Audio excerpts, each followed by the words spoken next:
Thank you.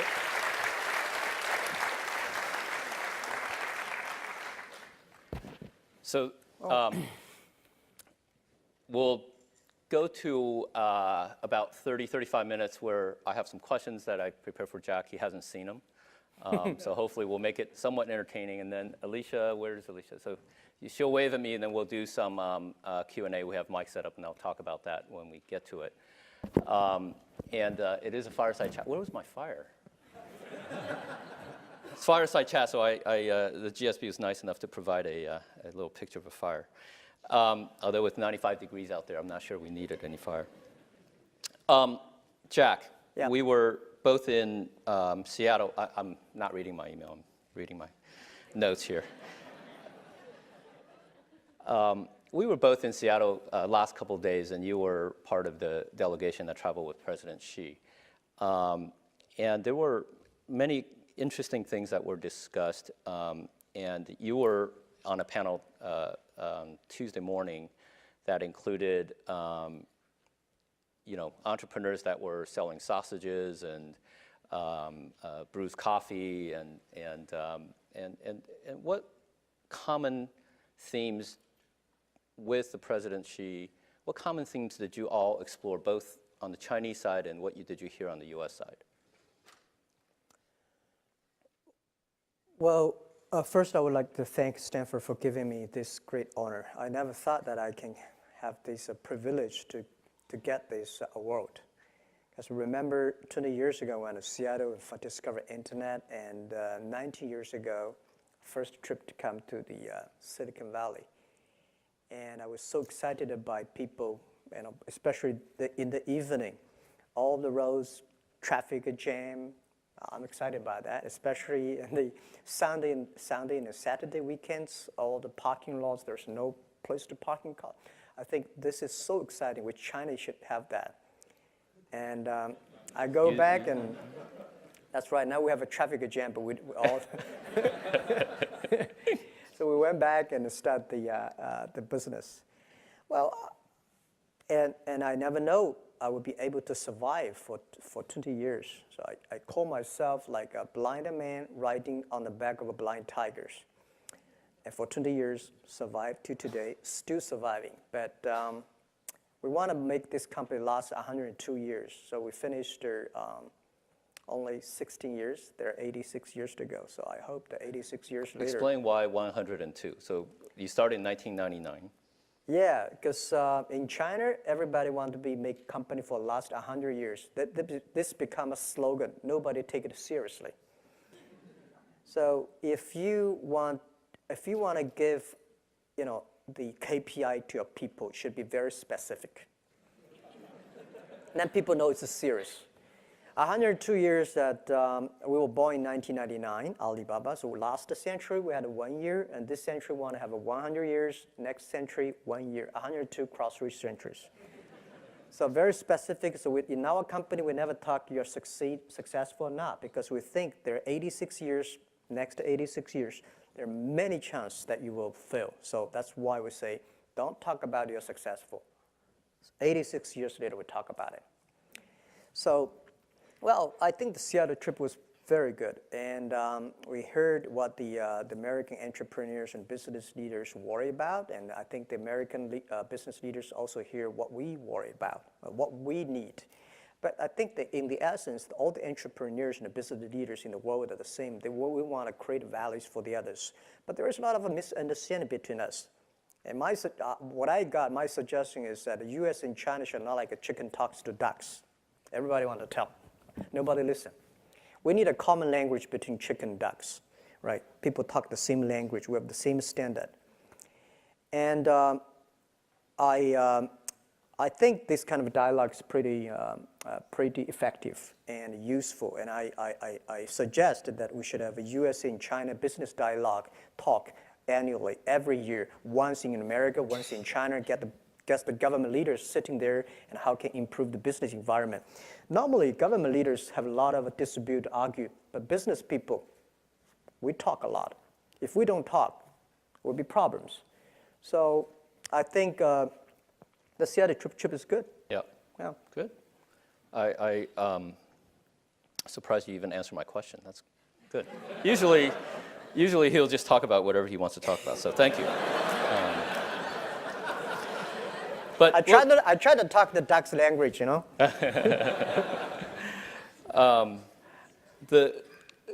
The Chinese economy has been on everybody's mind, right? I mean, and people are worried here that the slowdown in China will affect global economy.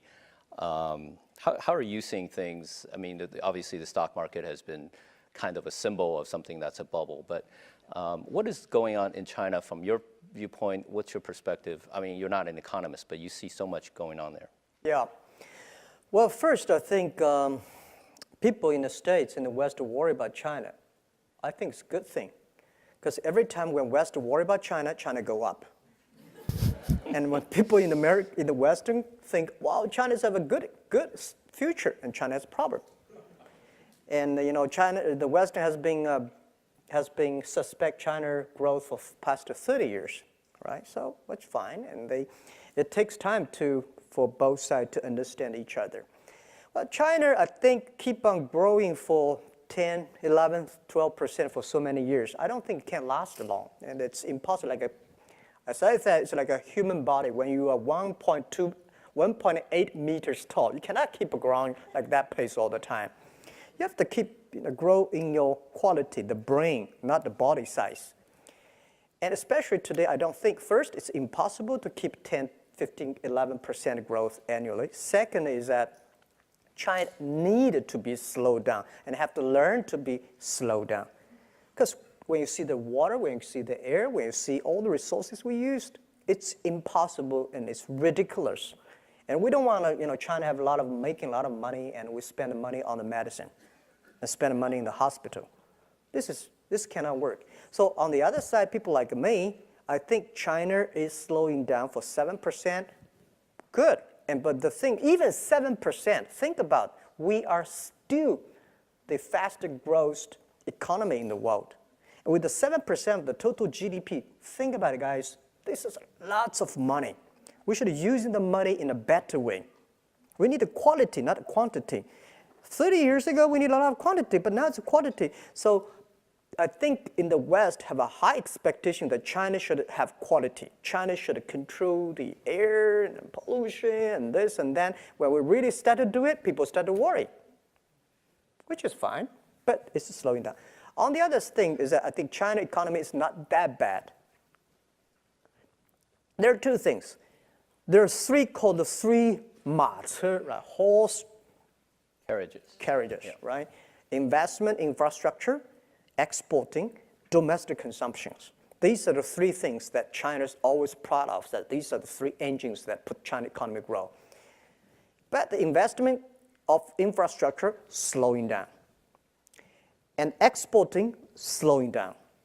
These are the two things government is very good at. They love to do it because they have the power to exporting and investment.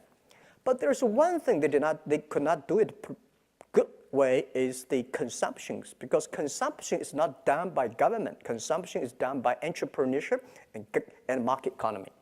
So I think people like us have the great opportunity. Now it's our turn, not government's turn.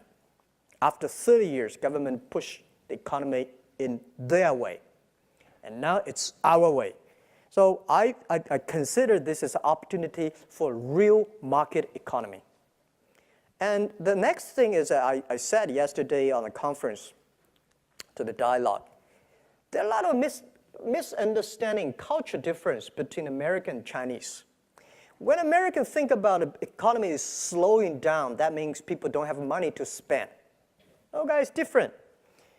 You guys know how to spend tomorrow's money, future's money, or other people's money. But we Chinese, our habit is to save money. We'll always keep the money in the banks. China's been poor for so many years, so we worry about when we have money, we put it in the bank. When we have money, we put it in the bank because we know tough days are coming. So you see, China has the largest banking deposit in the whole world. We also deposit a lot of money in the States, right? when we know when the tough day comes, we start to pay, we start to buy. Now, the tough day comes, people still start to buy. With our number shows on our website, right, we are the largest, 12% of the total China retailer. The consumption is still going up healthily and aggressively. Especially the economy is bad, people start to buy online because it's cheaper. The other is difference. My grandmother has only one shirt in her wardrobe. My mother has 3. My daughter generation, 50. And 48% of them, she never wear it. This is called domestic consumption. And we have to build up this kind of a behavior and make people start to spend money. And this is something the government is not good at. We know how to make this thing happen. So I think generally, I'm a positive, but next to 2 or 3 years, maybe I have problems. People say, well, anti-corruption, this, but think about it. Anti-corruption and rule by law is laying a great foundation for the market economy. You don't want to go do business by bribery, right? You don't want to have an unfair environment in China doing. So market economy is about rule by law, and market economy is about clear, transparent, and fair. And I think this year, that year, bad. But this is why we need entrepreneurship.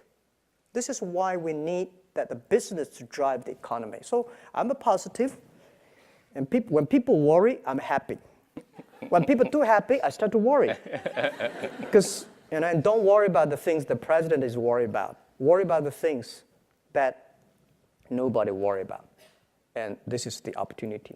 So I'm positive because I'm positive, but I'm not stupid. I know that we have problems, but we have to solve the problems little by little. And that's it. I think you're right in that for a consumption and a service economy to take off and drive China as the third engine, it is going to require more businesses rather than governmental policy. Yeah. So I do think that's an opportunity for not just Alibaba, but you're right in the middle of it, but everybody. Yep. Oh, by the way, the other thing is the new economy. You see the traditional business is going down, right? But the new economy is growing up tremendously. So not only the BAT, we have so many wonderful startups today coming up. And that is the rising star. And this is what China should go. Not keep those things.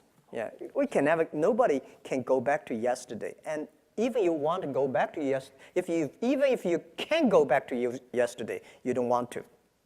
So I think we are good.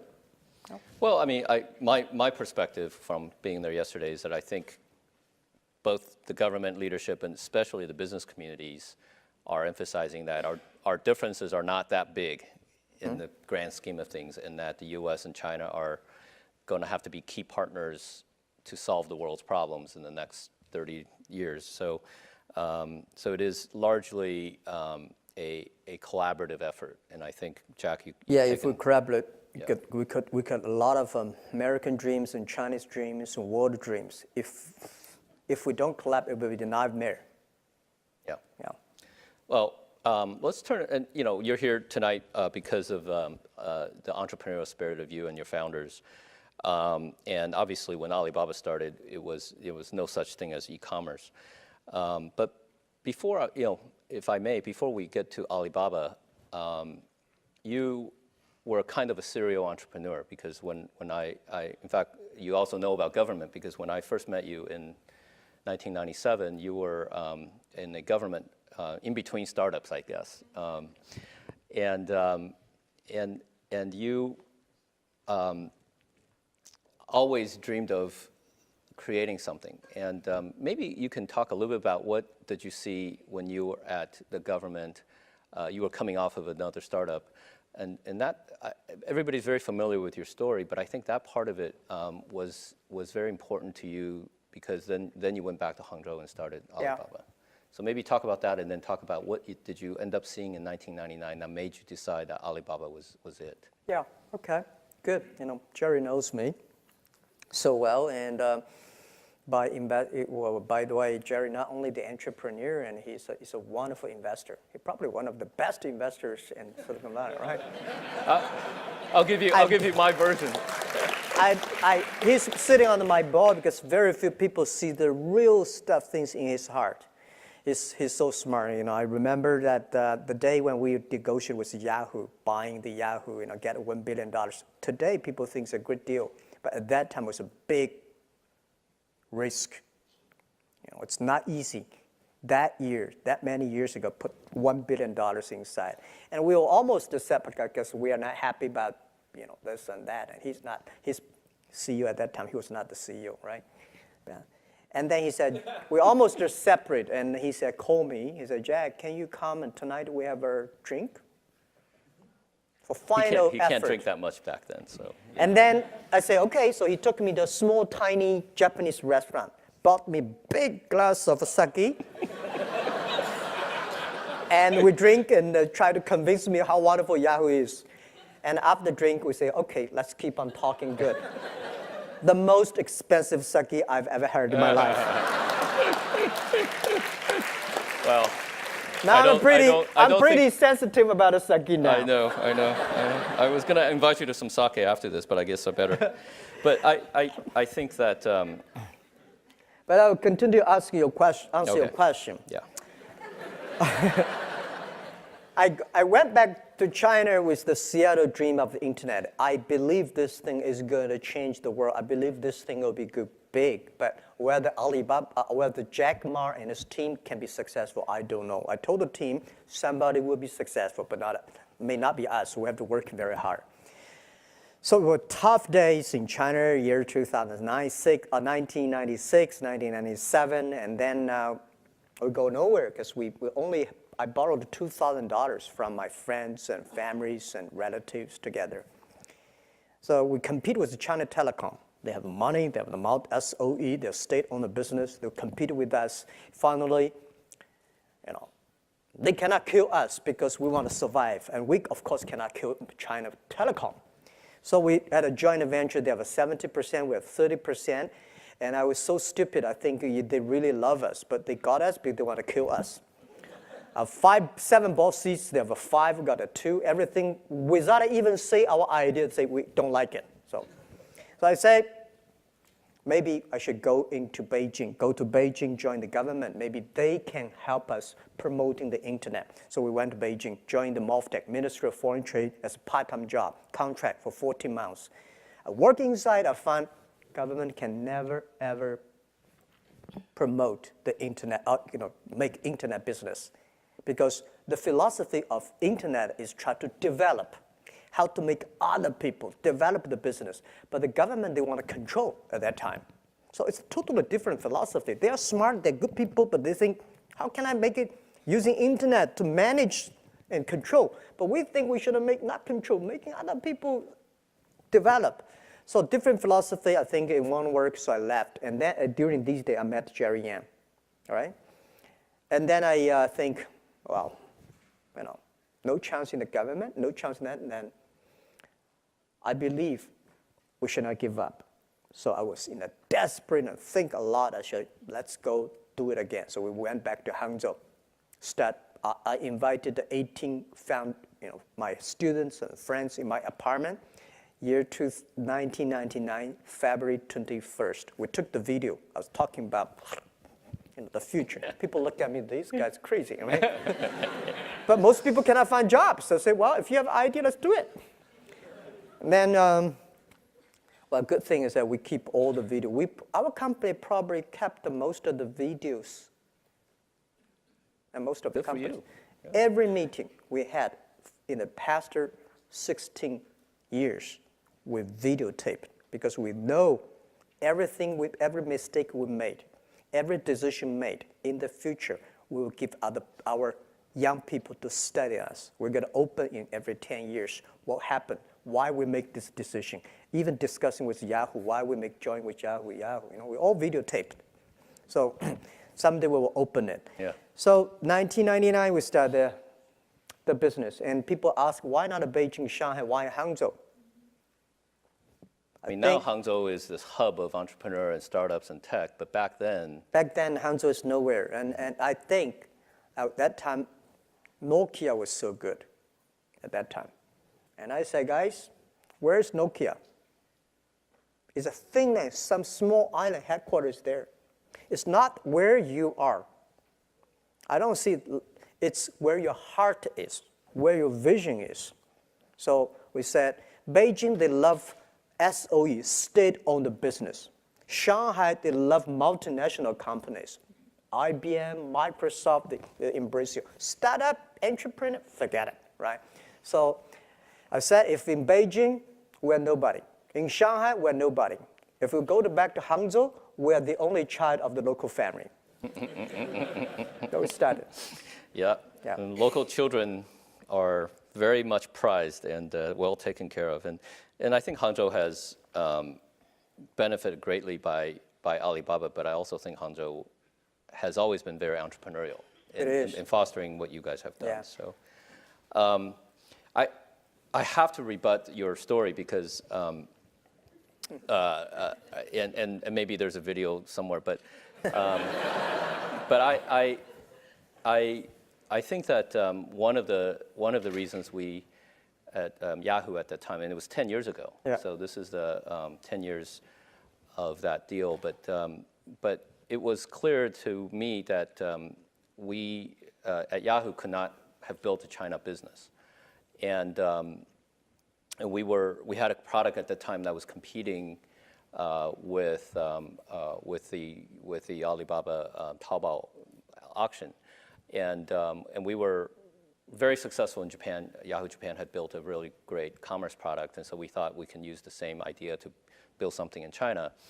And then in that time, eBay was also there, and we were there, and we were competing, and we were just getting killed by this local company. And I said, what is this local company? And it's like called Taobao. And I was like, who's behind this? And it's a guy named Jack Ma. And I remember saying, wow, is this the same Jack Ma I met, years ago? And it sure was. Don't compete with me. Well, and that was exactly, and so the real, everybody can say, oh, well, what is great insight, and you put the money in, but we really picked the person that we felt like, if you can't beat them, you might as well join them. So we were very fortunate to join up with Alibaba and with you, Jack. So thank you. I think everybody here knows the brand of Alibaba. But because many of us in the States don't actually use your products and don't, we hear these numbers, what is Alibaba for the Western audience? How is it different from Amazon, eBay? I mean, is it similar? Is it different? Give us a definition of Alibaba from your perspective. Yeah, this is our fault because we don't have our services here that serve the American users. But I believe that most of Chinese guys here know about us. Have you ever used anybody using our service, Chinese guys? Oh, thank you very much. There's only 380 million of them, so Yeah. When that question later. I go to the China. A lot of Chinese government organizations invited me to talk, and when I say how many people use them, very few. But every family using. So our strategy from year 2003 and 4, we say it's so difficult to change a successful people because they say, no, this one word. But it's good. Let's helping those people who want to be successful. So we focus on the young people. At that time, in ancient history, China, if you make the parents agree, the kids agree. If you want to marry, you have to convince the parents, not the kids, right? Today, different. If you convince the kids, you change the parents. So we focus on the young people that year. But by answering your question is that people say, Alibaba like American Amazon? No. eBay? No. Okay. This is the very traditional USA thinking. If there's no such model in America, they either don't understand, they don't like it, or they don't buy it. right? So any model, they want to find one. So at the first day, well, who are you? Yeah, we are eBay. Is that eBay? Okay, yeah, so we understand, but we are not eBay. We are not e-commerce company, although we have the largest e-commerce probably business in the world. We're not eBay. We do not buy and sell. We help people become e-commerce company. We enable other companies to do e-commerce. This is the difference between us and Amazon. We believe every company should be an Amazon. Amazon is a traditional business, happen to have a website, which we believe. Whether right or wrong, we think every manufacturer, everybody should sell online, right? Why you buy and sell? Too complicated. Why you want to buy and sell and deliver? Even more complicated.